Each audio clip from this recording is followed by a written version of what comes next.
But anyways, my question is in regards to the increasing racial tension that we're experiencing in America. Why do you think that is, and what do you think we can do about it, not just on an individual basis where we interact with people one-to-one, but on a grander scale than that? Thanks. I somewhat reject the premise. If there is racial tension, I think it's more unidirectional than bidirectional. There's no racial tension where I work, and there's every race and ethnicity represented in the people at my radio station. I don't see the slightest at all. I don't see it in the interactions of most people in all of the course of my life. Let me give you an example. I have said all of my life that I have never encountered an anti-Semitic incident in the United States, and I'm a very public Jew. I give the example of, let's see, where was it in Texas? I forgot, but it's a small town, but it's a fairly well-known town. But in any event, it was a small town in Texas, rural Texas. And I was going to speak at a retreat. And my older son, who was attending a Jewish school, and they told him to wear a yarmulke all the time. And so he did. A yarmulke is a Jewish skull cap. And so he wore it in rural Texas. So we were at a, at Dairy Queen. That's right, it was a Dairy Queen. So the girl behind the counter looked at my son and said, "What?" In a very thick Southern accent. What's that you're wearing on your head?" So I explained for him, and I said, "Well, we're Jewish, and that's what Jews wear to remind themselves that there is something above them at all times." And she looked at him and said, "Your daddy's right. You wear that all the time." and that was at a Dairy Queen in rural Texas. So when I have said repeatedly, I've never encountered anti-Semitism in the U.S., that doesn't mean there were no anti-Semites in the United States. I'm not an idiot. 12% of Americans have believed that Elvis Presley is still alive. Therefore, I have the 12% rule. 12% of the population is out of it on any given issue. All right? So maybe 12% of Americans is racist, 12% is anti-Semitic, 12% believe Presley is living, 12% believe that the United States attacked the 9/11 Trade Center. You can't account for all humans. But this is the least racist country in the history of the world. And to the extent it exists, it is a creation in large measure by leftism. I have not tried to bring any politics into this evening, but the question, if I'm going to honestly answer it, leftism will die. The Democratic Party will die. The day that most American women marry and have children, they rely on things that are not healthy for their vote. If blacks understand, the day that most black Americans understand that the vast majority of whites in America only wish them well, it is the end of the Democratic Party. Therefore, it is in the interest of the left to tell blacks every day, you are hated, it is racist. And it turns out that the evidence is non-existent. They say the Tea Party is racist, which is a calumny on the Tea Party.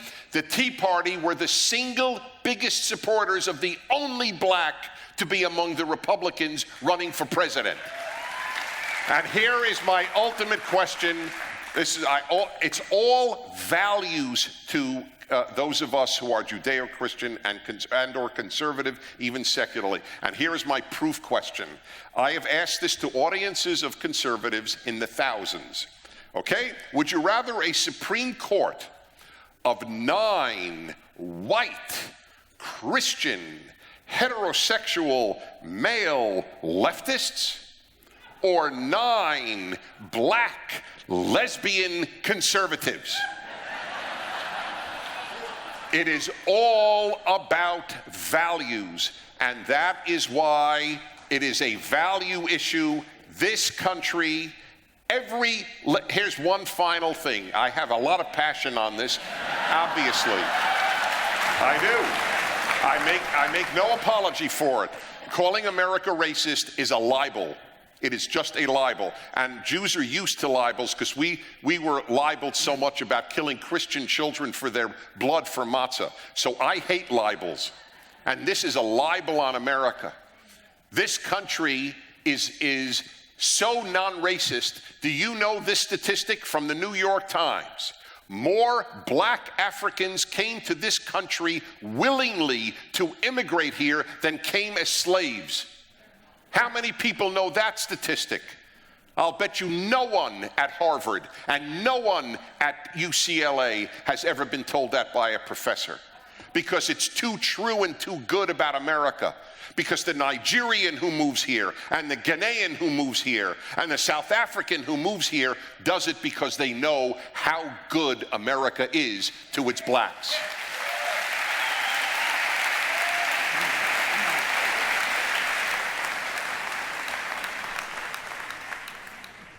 Anything I say after that would be like chewing on a twig after an Indian meal.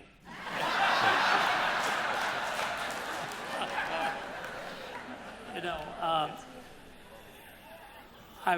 I lived in India till I was 20. I was born in the South, raised in the North. And then I moved to Canada and then here. And Dennis is spot on. And if there are any Indians sitting in the audience, they will agree with what I'm saying. You can see an incredible amount of tension in India based on a variety of issues that I won't even go into because it may just sound wrong. Whether you come from the North, whether you come from the South, whether you come from this language group or that language group. You can go to a land like Malaysia and talk to somebody from another part and they will tell you exactly the same thing. One of the things I've loved about America is that you come here. I came here before I knew much about it, and I came to know the Lord on a bed of suicide when I was 17. I was heading nowhere in life. And I come to the West, and all of a sudden they open the world up for you, give you the opportunity, give you the privilege. There are very few spots in the world, I can't name of any, that give you this kind of, so if you do see that kind of issue as a chaplain in a very tough arena, I would encourage you to just sit down with the person who is the possessor of that kind of prejudice, because the possessor of that kind of prejudice hurts themselves more than the one they hold the prejudice against, just like hate. And so try to reason with them. The old adage holds true: any stigma can lick a good dogma. And what often happens is that these isms develop because of stigmatization of some kind.